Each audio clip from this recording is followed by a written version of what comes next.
Bonjour à tous et bienvenue dans Audace, le podcast du groupe Odyssée, podcast dans lequel on rencontre des entrepreneurs inspirants qui ont fait des rencontres inspirantes. Et aujourd'hui, j'ai le plaisir de recevoir Bertrand Quintana. Bonjour Bertrand. Bonjour Sylvain. C'est un plaisir de te recevoir aujourd'hui dans l'émission. Aujourd'hui, on va prendre le temps de comprendre un peu ton activité, qu'est-ce que tu proposes, et aussi revenir sur ton parcours, qu'est-ce qui t'a amené à faire ce métier-là aujourd'hui. Dans un premier temps, je te propose de nous faire ton pitch. Voilà, présente ton activité en 1 minute. J'ai créé Quintellis, dont l'ambition est d'accompagner les entreprises dans leur développement, et particulièrement le développement en termes de ressources humaines. C'est-à-dire que j'accompagne les entreprises dans la mise en œuvre de leur stratégie en ressources humaines et le développement des compétences des salariés dans l'entreprise. Donc ça passe par l'étude des besoins, l'ingénierie de formation nécessaire au développement des compétences et puis tout ce qui est ingénierie de financement aussi des besoins en formation. D'accord. Tu utilises le terme ingénierie. Oui. Ça regroupe quoi du coup de dire ce mot-là? Alors, c'est vrai que quand on parle d'ingénierie, on pense beaucoup à l'industrie, à l'automobile. Ouais, tout à fait. Voilà, mais un ingénieur, c'est quelqu'un qui crée un projet à partir d'un besoin, en fait. Et donc l'ingénierie de formation, c'est partir du besoin du client et de faire une ingénierie de formation. Donc il y a l'ingénierie pédagogique, c'est construire le parcours qui sera adapté aux besoins. Et ensuite, il y a une autre partie qui est l'ingénierie financière, c'est comment on finance le parcours de formation. D'accord, très bien. Mais tu n'as pas fait ça tout de suite dans ta vie. Non. Tu as eu d'autres expériences et donc je te propose de revenir sur ces expériences. Ok. Tu m'as dit que tu avais commencé par un BTS. Oui. Tu peux m'en parler? Oui, alors en 97, j'ai obtenu un BTS en commerce international. Alors à l'époque, ça m'a peut-être amené à mon métier d'aujourd'hui aussi, c'était assez simpliste, l'orientation c'est je parlais facilement aux gens et j'étais plutôt très bon en langue, et donc on m'a dit commerce et international pour les langues. On n'a pas cherché plus loin. Voilà, l'orientation a été assez rapide. Et toi, qu'est-ce que tu en as pensé de ce BTS? En fait, j'ai adoré ce que j'ai fait, j'ai pris beaucoup de plaisir. Tu es parti à l'étranger du coup, parce que ça fait partie de cette famille de BTS tertiaires, MUC, NRC, assistant manager. Oui. Et donc, tu es parti donc à l'étranger? Oui, plusieurs fois, je suis parti en stage, dont un en particulier où j'ai vécu un temps à Londres, où je travaillais dans une entreprise de Londres, et puis j'ai eu l'occasion aussi de partir là pour une entreprise française qui faisait de la maintenance nucléaire, faire le tour des centrales nucléaires en Espagne. Donc c'était des vacances ou c'était du travail? Non, c'était du travail. C'était du travail, même si quand on est étudiant, on profite aussi de l'instant un peu plus. Ouais, ça reste sympa d'aller à l'étranger, surtout quand on est jeune. Les voyages forment la jeunesse. C'est ça. Forgent la jeunesse. À l'issue de ce BTS, tu as fait une formation en alternance. Alors, quand j'ai obtenu le BTS, j'ai commencé à chercher du travail et j'ai trouvé dans un groupe qui s'appelle Point P. Point P, c'est les matériaux, du coup. C'est ça, c'est des négoces en matériaux de construction. Comme Brico Dépôt? Alors, pas tout à fait, puisque c'est plutôt une orientation clientèle de professionnels. Point P est spécialiste de la distribution de produits du BTP aux professionnels. D'accord. Et donc, j'ai intégré Point P par le biais d'une formation en alternance de 18 mois, qui était une formation très spécifique commerciale des produits du BTP. D'accord. Et en quoi ça consistait alors? Alors, l'idée, c'était d'avoir les compétences qui permettent de vendre mieux les produits proposés dans le BTP. Donc, il y avait toute une partie qui était technique, les techniques du BTP, des techniques de construction pour comprendre et pouvoir apporter une réponse adaptée aux besoins des clients. D'accord. T'as évolué chez Point P? Oui, alors je suis resté donc pendant 18 mois dans cette formation où j'étais commercial sédentaire et un temps technico-commercial. Et puis j'ai évolué ensuite au siège de la région Nord comme marchandiseur au sein du service marketing. D'accord. En quoi ça consiste, marchandiseur? Alors le marchandiseur, c'est celui qui va mettre en place la partie libre service, là où on vend l'outillage, la petite quincaillerie, etc. Et l'objectif, c'était d'abord de faire quelque chose qui donne envie d'acheter, mais aussi surtout qui soit d'adapter les produits à la clientèle du magasin concerné. D'accord. Après Point P, Oui. t'es parti chez Manpower. Ouais, alors Manpower, du coup, c'est l'intérim. Oui, rien à voir. Rien à voir encore. Rien à voir. J'ai postulé en 2001 dans une agence Manpower spécialisée en BTP. Une annonce que j'avais vue et je me suis dit, mais pourquoi pas en fait, parce que le BTP est un endroit dans lequel j'apprécie d'évoluer. Et puis, c'est vrai que les ressources humaines, c'était quelque chose qui m'attirait, donc j'ai D'accord, intégré donc en c'était la 2001. rencontre voilà, de ce que tu avais pu apprendre avec. C'est ça, c'est ça. Avoir cette spécificité, en tout cas ces connaissances qui pouvaient aussi, je me suis dit, m'amener un petit avantage, entre guillemets, quand il s'agit de détacher du personnel sur les chantiers. D'accord. Et donc, tu es resté 10 ans chez Manpower? Je suis resté 10 ans chez Manpower, ouais. C'est énorme. Tu as pu évoluer en interne? C'est beaucoup, ouais. J'ai évolué en interne, j'ai été assistant d'agent, puis attaché commercial, puis technico-commercial avant de quitter. Ouais. D'accord. Ouais. Et donc, après Manpower, où est-ce que tu es allé?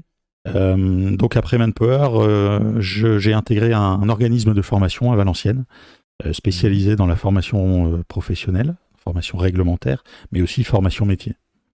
D'accord. Et donc, qu'est-ce que tu faisais dans l'agence? Alors j'étais le responsable commercial de l'organisme de formation qui était à Valenciennes et ce que fait un commercial, c'est la gestion des clients existants, la prospection des nouveaux clients et puis le suivi des affaires.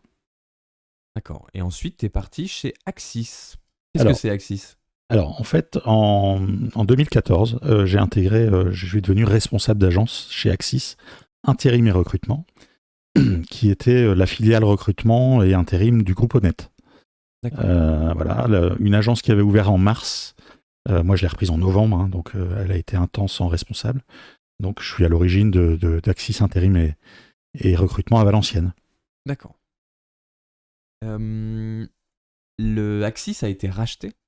Oui, alors Axis a été racheté quelques années plus tard, peu après le Covid en fait, hein, où Honnête a recentré son activité sur la partie industrielle et a décidé de se séparer de son réseau d'agences d'intérim. Et donc ça a été racheté par un groupe qui s'appelle GI Group, qui est un groupe italien mais plutôt mondialement connu et présent partout dans le monde. Donc GI Group a racheté le réseau total d'Axis. D'accord. Et quelle a été ton évolution du coup quand justement il y a eu ce rachat, il y a eu une réorganisation? Ouais. Alors j'avais déjà eu l'occasion d'avoir un premier pas dans la formation et dans l'ingénierie de formation chez Axis, puisque je suis devenu chargé de projet en ingénierie de formation. D'accord. Et à mon arrivée chez GI, très vite, le responsable du service formation a quitté le groupe, et donc j'ai pris sa place et je suis devenu manager du service formation du groupe GI. On voit quand même cette évolution, cette montée en compétences, en responsabilité au fur et à mesure de ton parcours. Oui, exactement. Ouais. Et donc là, tu te retrouves donc responsable d'ingénierie de formation. C'est ça, ouais. D'accord. Et tu as pu faire un bilan de compétences? Oui, alors à une période, je me posais un peu des questions aussi sur mon avenir et j'ai décidé d'entamer un parcours de bilan de compétences que j'ai réalisé avec Violaine Moisard qui est à Valenciennes. Et qui m'a accompagné dans cette évolution et dans cette réflexion sur mes compétences et sur qu'est-ce que je pourrais faire après.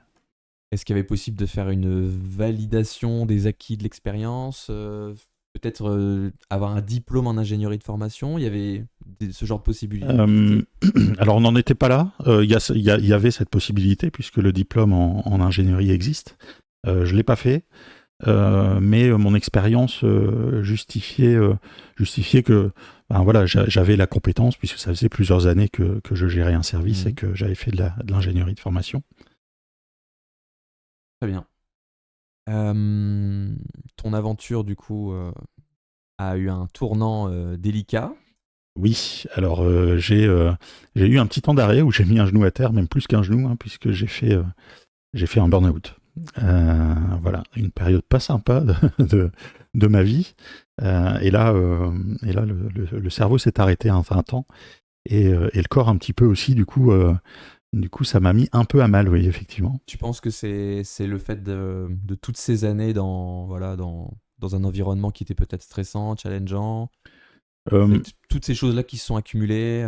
C'est un peu global, hein, si on veut. Hein, le burn-out, il vient pas toujours que d'une situation en particulier, c'est un cumul de situations. C'est vrai que Axis a été vendu, racheté par GI, il y a eu des nouveaux dirigeants, j'ai eu des nouveaux responsables, avec des des politiques qui changeaient. Donc voilà, on avait telle direction, on changeait, finalement on va faire comme ça. Et effectivement, ça a été un petit peu très, très inconfortable. D'accord. Et donc toi, ça a été l'occasion de réfléchir sur qu'est-ce que je veux plus, de Ouais, quoi j'ai besoin, de quoi sera fait peut-être mon quotidien, mon c'est avenir ça. professionnel. Exactement. Alors d'abord, il a fallu se reconstruire, Bien et puis sûr. petit à petit réfléchir, et réfléchir à ok, quel va être l'après. Je suis retourné chez GI quelques mois après. Tu leur as quand même donné, comment dire, tu leur as redonné une chance en disant bon, moi je suis remis sur pied. Est-ce qu'au final je peux reprendre mon ancien poste, c'est ça? J'avais cet espoir de pouvoir mettre en place et d'arriver avec un état d'esprit aussi moi différent. En ayant pris un peu de Ouais, hauteur c'est sur tout ça. ça. Ouais. Prise de hauteur en se disant bon, ok, c'est qu'un travail, hein, je sauve pas des vies. Mais comme je peux pas faire autrement que d'être très impliqué dans ce que je fais, très vite c'est redevenu inconfortable et bon, on a convenu d'un commun accord de se séparer. Ouais, Ouais. très bien. Et donc, à l'issue de cette reprise temporaire d'activité, tu t'es dit que tu pouvais lancer ta propre activité. Exactement. Alors, le bilan de compétences que j'avais fait avec Violaine Moisard à l'époque avait mis le doigt sur une chose, c'est un profil entrepreneur. Et ce profil-là, je m'étais dit, je vais le mettre à profit chez GI Group en étant intrapreneur, ça veut dire entreprendre dans l'entreprise, D'accord, ouais. créer un service à mon image. Mhm. Bon, finalement, ça l'a pas fait, et je me suis... Mais tout ça a fait que je me suis dit, en fait, la meilleure façon d'être en phase avec des manières de faire, avec des valeurs, avec tout ça, c'est de créer ma structure, mon entreprise. Bien entendu, ouais. Et donc, t'es fait accompagner par un organisme comment dire, comme la BGE par exemple, Oui, l'organisme qui aide à la création ouais, d'entreprise. tout à fait. J'ai été accompagné par la BGE et puis aussi par Noractif, D'accord. qui aide à la création d'entreprise. Donc j'ai été plutôt bien entouré. Et d'ailleurs, Quintelis aujourd'hui est aussi intégré au sein de la ruche d'entreprise de Denain, D'accord. qui est aussi un endroit très, très facilitateur pour les entrepreneurs. D'accord. Donc, t'es implanté voilà, dans le Valenciennois et Ouais. tu interviens sur quel secteur? Alors, j'ai envie de dire qu'il n'y a pas de limite, mais bon, bien sûr, on se limite parce que géographiquement, je suis tout seul et je peux pas être partout. Mais globalement, pour l'instant, les Hauts-de-France. D'accord, ouais. T'as connu énormément de personnes différentes pendant ce Oui, parcours. ouais, Un parcours qui a été plein de rebondissements. Là, quand je reprends la fiche, je vois des milliers d'activités. ouais, T'as rencontré un nombre de personnes oui, énorme. oui, Ne serait-ce que en parlant de formation, t'as dû voir passer beaucoup de personnes qui ouais, étaient là pour être formées. oui, tout à fait. Est-ce que tu as encore contact peut-être avec certaines personnes avec qui tu as Oui. pu travailler à l'époque Alors déjà, on a parlé de Violaine Moisard Ouais. qui m'a aidé. Violaine m'a invité à l'époque à intégrer une association qui s'appelle 60 000 rebonds. Ah oui, ça, alors j'en ai entendu parler. 60 000 rebonds, c'est ceux qui ont une cessation d'activité C'est ça, et qui du coup peuvent avoir un accompagnement pour voilà, recréer, c'est ça. pour voir l'après en fait. Ouais. Tout Donc simplement. l'association 60 000 rebonds, rapidement, elle est constituée de bénévoles en fait, hein, qui accompagnent les entrepreneurs en situation de liquidation ou de fermeture d'entreprise pour les aider à rebondir. Rebondir soit en repartant vers l'entrepreneuriat, soit vers le salariat.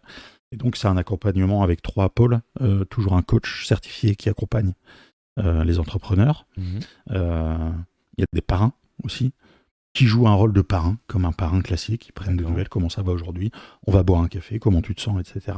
Et puis, des experts métiers qui sont là. Il y a des comptables, il y a des banquiers, il y a des spécialistes de recrutement, voilà, qui accompagnent et qui aident les entrepreneurs. Donc, j'ai intégré ce parcours, j'ai intégré cette association, j'ai arrêté au moment de mon burn-out, parce qu'en étant moi-même en burn-out, je ne pouvais pas aider des entrepreneurs en difficulté. Forcément. Mais néanmoins, j'y ai rencontré et Violaine et Johan Marlière, D'accord. avec qui le lien a été juste une évidence aussi, et qui fait toujours partie aujourd'hui de mon réseau.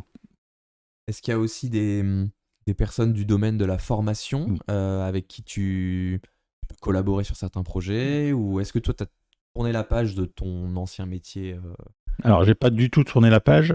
S'il y a une personne que je pouvais citer, et j'espère qu'il m'en voudra pas, mais c'est quelqu'un qui est Christophe Desmarais, D'accord. qui a fait partie de ma carrière depuis près de 15 ans, j'allais dire, mais c'est peut-être un peu plus, que j'ai rencontré chez Manpower.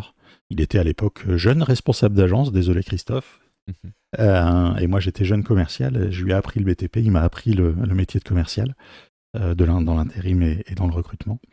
On s'est toujours suivis, on a eu des parcours parallèles professionnels, on a quelquefois bossé ensemble, quelquefois un peu plus loin, mais on s'est toujours suivis, et aujourd'hui c'est quelqu'un qui m'accompagne toujours dans mon parcours et que j'accompagne aussi.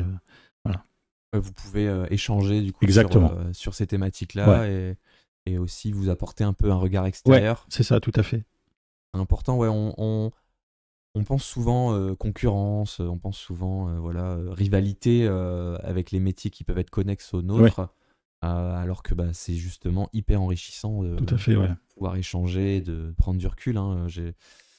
J'ai des collègues vidéastes avec qui je parle de projets clients, de situations, et puis même pouvoir des fois échanger, dire j'ai tel projet, comment toi tu l'aborderais, qu'est-ce que tu apporterais en termes de solutions, et C'est ça. toujours hyper enrichissant. Oui, c'est quelqu'un avec qui on a quelquefois été concurrent, puisque dans des réseaux concurrentiels, mais on n'a jamais été en situation de concurrence. En fait, on a toujours réussi à faire la part des choses et à rester neutre dans nos relations. Bien. Ensuite, je te propose qu'on parle de ton activité un peu plus précisément, donc de Quintellis. C'est ça, ouais. Du coup, Quintellis, donc en ingénierie de formation. Mm-hmm. Est-ce que tu peux nous expliquer le type de contexte dans lequel tu peux intervenir, dans quelle situation une entreprise elle peut avoir besoin de tes services, quelles solutions tu peux leur apporter? Je vais d'abord vous parler de mon expérience dans l'intérim. Quand j'étais responsable d'agence, l'objectif d'une agence de travail temporaire, c'est de mettre des gens durablement en poste. C'est pas forcément de faire du one-shot, de recruter quelqu'un, le mettre 2 jours et l'oublier. Donc, j'ai vite compris, en étant responsable d'agence, la nécessité d'adapter les compétences des collaborateurs aux spécificités des clients pour lesquels ils allaient travailler. Un exemple, vous avez un manutentionnaire en logistique, eh bien, il va travailler avec des outils différents, des manières différentes, des façons de faire différentes, pour peu qu'il soit manutentionnaire dans un groupe comme Michelin qui manutentionne des pneus, ou chez Carrefour qui va manutentionner des œufs et des fruits et légumes. Oui, donc c'est pas du tout la même chose. Exactement. C'est-à-dire que dans l'agence d'intérim, il peut être catalogué, je suis quelqu'un qui va faire de la manutention. C'est ça. Mais derrière, il a peut-être jamais manipulé de l'alimentaire.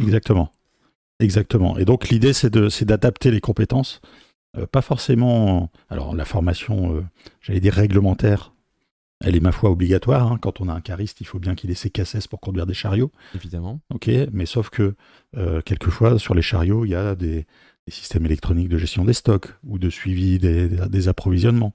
Quelquefois, il n'y en a pas. Quelquefois, il y a des chariots plus anciens, plus technologiques, etc. Ça, c'est des exemples. Et puis, il y a des techniques différentes. Enfin, comme je vous disais, on ne manutentionne pas des œufs comme on manutentionne des pneus. Hein. Donc, c'est vraiment adapter les compétences pour rendre les gens opérationnels durablement en poste. Et en fait, ça, c'est quelque chose qu'on peut transposer dans l'entreprise classique. Parce qu'une entreprise qui n'évolue pas, c'est une entreprise qui va stagner.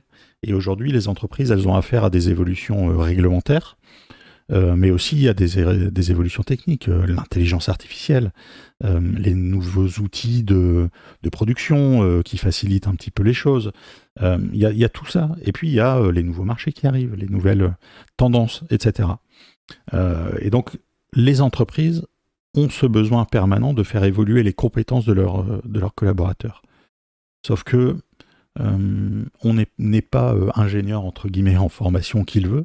C'est-à-dire que quand on est DRH d'une entreprise, on ne peut pas être expert en tout. Oui. Okay, et donc créer un parcours de formation sur mesure, prendre cette hauteur nécessaire à se dire ok, de quoi il a besoin aussi aujourd'hui votre collaborateur pour faire convenablement son métier, en tout cas pour rester durablement chez vous et avancer. Voilà, ça c'est mon métier, c'est comme ça que je veux accompagner les entreprises pour les aider. En fait, c'est le développement des ressources humaines au service du développement de l'entreprise. D'accord. Donc une entreprise qui souhaite suivre une évolution du marché, C'est qui ça. souhaite intégrer des nouveaux process, elle peut faire appel à toi. C'est ça. Et du coup, comment toi tu vas pouvoir intervenir? Tu vas dire, bah écoutez, on va faire des sessions en groupe avec un PowerPoint. Non, voilà. Comment ça se passe? Ouais. Alors la première étape, c'est d'aller j'allais dire enquêter ou auditer chez le Ouais. client, hein, ok. C'est de dire quel est votre besoin. Alors globalement, après, je vais pas vous la faire dans le détail parce qu'on va passer quelques heures, mais globalement, ok, le besoin, c'est on a des nouveaux produits, on a un nouveau marché avec des nouvelles techniques de production. Il faut qu'on adapte les compétences. Ok. La première étape, c'est de faire le point. Quelles sont les compétences qui existent aujourd'hui dans votre entreprise Mhm. et quelles sont les compétences dont vous aurez besoin demain. Ok. Alors ça s'appelle de la GEPP, hein, c'est de la gestion des emplois et des parcours professionnels, hein, D'accord. que toutes les entreprises mettent en place. Et puis à partir de ça, on va faire ce qu'on appelle un plan de développement des compétences. C'est-à-dire que on va chercher ce qui existe aujourd'hui, les besoins de demain. On va hiérarchiser en fonction de l'urgence de la mise en place des nouvelles compétences. Et puis à partir de là, on va établir un budget formation, bien sûr, parce que ça nécessite un investissement, mais aussi on va établir les parcours. Et les parcours, c'est demain, vous êtes une entreprise de logistique, je vais venir chez vous, je vais dire, ok, un manutentionnaire chez vous, qu'est-ce qu'il fait? Ouais.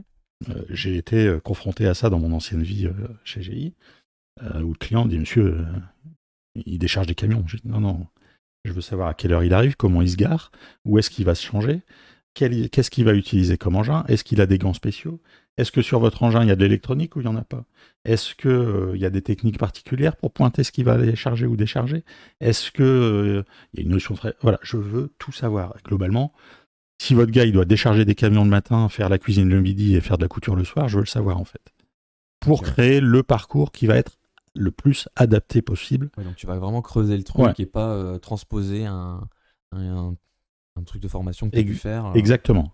Et donc moi, je suis pas organisme de formation. Enfin, je le suis en statut parce que je suis aussi formateur dans le domaine des ressources humaines. Mais après, je vais m'entourer des organismes de formation compétents dans les domaines d'activité de mes clients pour co-construire avec le client, avec l'organisme, le parcours adapté. D'accord. Donc ensuite, une fois que le parcours a été défini, comment ça se met en place, voilà, comment Alors, vous décidez? alors une fois que c'est défini, on aura fait la partie pédagogique.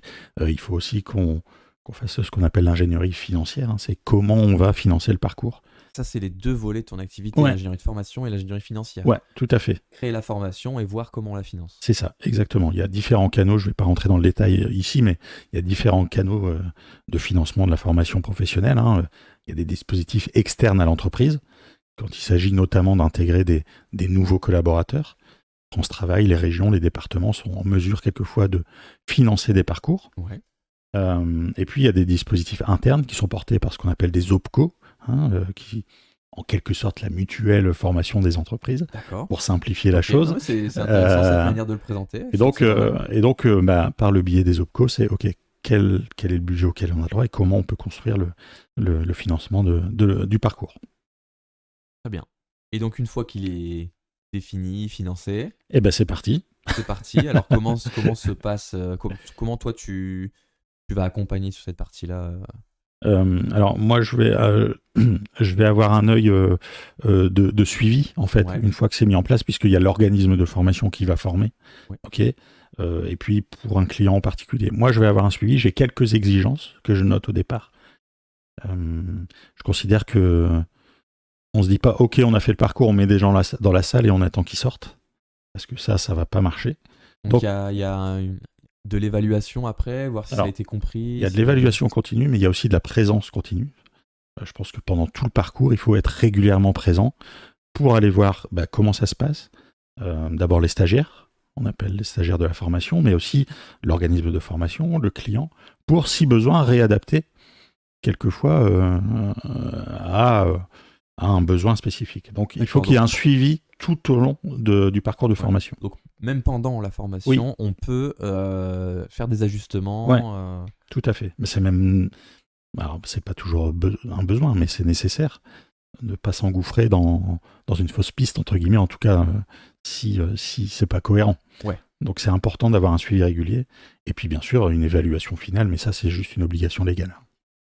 D'accord. Alors du coup, l'évaluation, il y a une manière typique d'évaluer ou ça dépend des cas? Comment... Alors on a ce qu'on appelle une évaluation à chaud. Hein. C'est à la fin de la formation, les stagiaires remplissent, mais les stagiaires pas que, hein, l'organisme de formation aussi, Est-ce que va vous évaluer avez les appris des stagiaires. choses? Est-ce que ça correspondait à C'est vos ça. besoins? Voilà. Quelles étaient vos attentes? Est-ce qu'on a répondu à vos attentes? Est-ce que vous pensez que vous avez effectivement appris des choses ou pas? Effectivement. Et puis il y aura quelques temps après une évaluation à froid pour valider qu'effectivement il y a bien une plus-value au parcours de formation qui a été fait. D'accord. Et il faut rendre des comptes aux financeurs? Ouais. Ouais. Ouais. Comment ça marche? On leur envoie les résultats? Ouais, tout à fait. Voilà, c'est ça, c'est quelque chose qui est suivi. Et puis aujourd'hui aussi, il y a des certifications. On n'est pas organisme de formation qui veut. Donc il y a une certification qui s'appelle la certification Calliope, qui permet de s'assurer de la qualité et des standards de qualité de l'organisme de formation. Et donc les standards de qualité, ils vont être évalués comment? Par ce type de choses, mais aussi par l'évaluation des process de mise en place des formations. D'accord, ouais. Pour comprendre un peu plus, quand tu du coup crées le projet de formation, tu en définis le contenu. Oui. Voilà. Je co-définis avec mon client, avec l'organisme. Avec le contenu pour que ça corresponde. C'est ça. Et ensuite, tu vas passer le flambeau à un organisme de formation. Oui. C'est ça. Du coup, est-ce que tu as un catalogue? Est-ce que tu as une liste d'organismes de formation avec lesquels tu travailles régulièrement? Comment ça marche? Alors dans mon passé de responsable de la formation d'un groupe d'intérim, j'étais responsable France, hein, donc j'ai travaillé dans des domaines divers et variés puisque on formait les intérimaires pour le compte de nos clients. Et donc j'ai pu mettre en place des parcours dans le domaine du BTP, de la logistique, du nucléaire, de l'industrie. Donc effectivement, j'ai un portefeuille, si on peut l'appeler comme ça, en tout cas un annuaire, ça n'existe plus beaucoup à notre époque, mais un annuaire effectivement d'organismes de formation pour lesquels je connais les spécificités, les spécialités en tout cas. Donc il y a des personnes dans ces organismes de formation avec qui tu avais peut-être pu collaborer à l'époque, avec qui tu as encore contact aujourd'hui? Oui, tout à fait. Donc, comme quoi, au final, le monde est petit, on retombe, exactement. on tombe sur les personnes. Exactement. Quand tu as créé ton activité, donc il y a 7 mois, c'est ça? Oui, 7 mois. Tu as intégré le groupe Odyssée. Tout à fait. Est-ce que tu peux m'en dire un peu plus? Voilà, comment ça s'est passé? Ouais. Alors c'était un peu une évidence, parce que comme je te l'ai dit tout à l'heure, j'ai rencontré Johan Marlière, 60 000 rebonds. dans le cadre de 60 000 rebonds. Et on a beaucoup échangé sur pas mal de sujets, en fait. Et cet état d'esprit du groupe Odyssée est un état d'esprit qui correspond en tout cas à mes valeurs. Je trouve que c'est un groupe où il y a beaucoup d'humanité, de bienveillance. Et du coup, très naturellement, ça amène des liens, ça amène des partenariats, ça amène du business. Voilà. Et donc, Johan, pour le citer encore une fois, c'est quelqu'un qui arrive à impulser cet état d'esprit de simplicité et en même temps d'efficacité, quoi. Donc ça a été une évidence. Et donc, dès la création, j'ai inclus ma première année d'adhésion dans mon plan de financement parce que c'était un souhait pour moi d'intégrer Odyssée. Très bien. Et alors, tu as pu y faire des rencontres intéressantes? Est-ce que tu as appris des choses? Tu as rencontré des potentielles personnes avec qui tu pouvais collaborer sur des projets ou les recommander aussi à tes clients? Comment... Ouais, en fait, ça tient toutes ses promesses. J'allais dire, j'ai rencontré beaucoup de gens. Il y a une vraie émulation dans le groupe. Alors moi, je suis sur le groupe de Noyelles-sur-Celle. D'accord. Ok. Et au sein de ce groupe, j'ai rencontré, par exemple, l'entreprise Bleu Poussin, Julien Berroiseau, qui fait partie du groupe de Noyelles aussi, qui a créé mes supports, qui a créé d'abord mon logo, que je trouve juste magnifique. Qu'on a ici. Hop, je le montre à l'image. Donc voilà. Merci Julien, encore une fois. Mais plutôt très efficacement, qui a su prendre en compte l'état d'esprit de Quintellis et ce que je voulais en faire. Il m'a aidé à créer les supports aussi et le site internet. Donc c'est quelqu'un avec qui aujourd'hui on va au-delà de ça dans la collaboration. Ça veut dire que c'est toujours à lui que je fais appel quand j'ai des besoins de ce style-là. mais c'est aussi un échange. D'abord, je parle beaucoup de lui parce que je trouve que ce qu'il fait, c'est très qualitatif. Et que c'est quelqu'un qui tient ses engagements, mais aussi lui parle de Quintellis j'ai eu quelques rendez-vous de fixés par le biais des recommandations que Julien a pu faire. Très bien. Donc, Mais tu as fait appel à c'est un exemple, à il y en ses a d'autres. services, Ouais, tout à fait. et derrière, lui aussi a pu te recommander. Donc, C'est ça, exactement. Je pense. Je vais pas tous pouvoir les citer parce que c'est voilà, mais c'est plus gestion. Perrine Bulté, avec qui il y a quelque chose qui est en train de se faire. Si demain j'ai besoin d'une aide, parce que ça va arriver avec le développement de Quintellis, d'un point de vue administratif, etc. Je sais que je pourrai faire appel à Perrine et qu'elle sera présente pour accompagner. Et du coup, en toute confiance, parce qu'on a appris à se connaître. De par la récurrence des rencontres, tout ça, dans les cadres des matinales. Ouais, tout à fait. Tout à fait, voilà. Et puis, il y a tout un réseau de professionnels. Même si on peut avoir des activités qui peuvent paraître quelquefois éloignées, malgré tout, on a tous besoin de certaines choses à un moment donné, où quelqu'un de nos proches peut avoir des besoins qui correspondent à quelqu'un qui est dans le groupe. Donc, voilà, les recommandations se font facilement. Très bien. Qu'est-ce que tu dirais, du coup, à quelqu'un qui n'a pas encore... explorer l'aspect réseau d'entrepreneurs, le networking.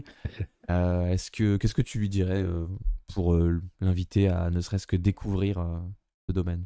Alors, d'abord, il y a un fait qui est juste réel. On parle souvent de la solitude de l'entrepreneur. Ça peut être une réalité à un moment donné, parce que quand on crée, on se retrouve... Je parle souvent de mon cas, j'ai été responsable d'un service, j'avais des assistants ou des assistantes à l'époque, j'étais beaucoup entouré en fait. Aujourd'hui, c'est moi qui fais tout, qui dois prendre toutes les décisions. Quelquefois, bon, voilà. Donc, sans parler du business à proprement parler, on est des collègues en fait, on est tous des entrepreneurs, on a des problématiques communes, et ça fait du bien de se retrouver entre nous, quoi, pour pouvoir parler. Donc déjà, ça c'est une chose. Et j'invite vraiment les gens qui le souhaitent à venir déjà tester, puisqu'on peut venir tester et participer à des réunions sans engagement en fait, hein, mais déjà venir voir, s'imprégner un petit peu de l'ambiance. Ça amènera, j'espère en tout cas, mais souvent ça amène à l'adhésion parce que ça fait du bien de s'y retrouver, quoi. Je vois, très bien. Et qu'est-ce que tu dirais à quelqu'un qui... comment dire, qui pour lui les réseaux, il se dit c'est bizarre de se mettre en groupe comme ça, surtout tôt le matin comme ça, là. Qu'est-ce que c'est, qu'est-ce que vous vous dites autour de la table là? Qu'est-ce que tu dirais à quelqu'un qui dit ça? Déjà la première chose je dirais c'est viens voir en fait, hein, ou venez voir, mais parce qu'on peut pas juger sans avoir vu, hein, déjà. Alors oui, 7h15 le matin des fois ça pique, j'avoue. C'est vrai que ça peut piquer. Mais c'est bien aussi parce que ça permet aussi de reprendre, en tout cas de démarrer son activité tôt le matin. En fait, quand on est entrepreneur, si on passe une après-midi à faire des choses qui ont une plus-value, mais voilà, qui sont pas productives parce qu'on n'aura pas l'occasion de rappeler des clients à ce moment-là, etc. Le fait de démarrer tôt, ça permet d'avoir une entrée. C'est un starter. Pour moi, je trouve que c'est un starter. Oui, c'est-à-dire le fait d'avoir commencé la journée en convivialité avec d'autres personnes, d'avoir pris le café, d'avoir parlé. En fait, quand la réunion est finie et que on reprend un deuxième petit café, c'est ça. Après on est chaud pour le reste de la journée, on est prêt à... Petit boost, quoi, quelquefois. Souvent, d'ailleurs, ça rebooste un peu. Allez, bon, j'y vais, quoi. On a beau être des entrepreneurs et avoir nos structures, quelquefois on arrive le matin et difficile, quoi. Mais là, ça remet un petit... Et voilà. Et puis surtout, ça permet de se rendre compte qu'on n'est pas seul dans cette situation. Donc, non, c'est très convivial. Et puis, ça crée un réseau. Aujourd'hui, c'est des gens avec, au-delà des réunions hebdomadaires, on échange régulièrement sur le groupe WhatsApp, voilà. Donc, c'est très convivial. Ouais. Parfait. Eh bien, écoute, je te remercie pour cet échange. Je t'en prie. Merci à toi. C'était un plaisir de te recevoir, du coup, dans Audace, le podcast du groupe Odyssée. Voilà, je t'invite à en parler autour de toi, de cette expérience. Moi, c'était un plaisir de passer ce moment et de découvrir la densité de ton parcours. Je te remercie. Merci beaucoup et c'était un plaisir partagé. Merveilleux. Pour conclure, merci à tous d'avoir regardé ce podcast. Je vous invite à liker et à partager la chaîne YouTube afin que d'autres personnes puissent nous découvrir. Et si vous souhaitez passer dans l'émission, vous pouvez envoyer un mail à contact@groupe-odyssée.fr et on se retrouve la semaine prochaine avec un nouvel invité.